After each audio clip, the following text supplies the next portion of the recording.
Welcome back to another interesting tutorial about Windows PC, and in today's video I will show you on how to update your Windows 11. So let's get started. Very first thing you want to do is to go ahead and come to the bottom right here. Go ahead and click on your startup menu, and the next thing you want to do is to navigate to settings right here, and this dialog box here is going to pop up. Then go ahead and navigate to the sidebar right here where you have your window update from the bottom right here. Go ahead and click on that, and it's going to take you right here. You can see window update. Complete update will help keep your device very secure.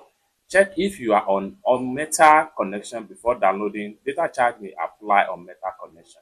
What you want to do is to go ahead and click on here and then download and install all, or install all then restart. So it depends on how you want it. So in this tutorial, I'm going to click on download and install all. Then I can restart my PC later. So once you click on download and install all, the new update will start downloading. Then you have all the files that need to be downloaded right here, like this one right here.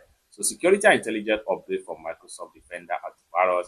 Go ahead and click on download and install. So click on it, then it starts downloading. Then go ahead and click on the Samsung Electronic. Everything depends on the kind of update you have on your Windows PC. So you can see everything now started to download the update. So this one has, you can see right here. So just make sure that you are fully download all everything. Go ahead and click on download and install. And scroll down and download and install as many as possible new update as far as your Windows 11 is concerned. So go ahead and download and install, So you can see right here. So all you have to do is to make sure that everything, all the updates that you need are actually fully download and install. And with that, you can restart your PC and it keep your window to update. It's that simple.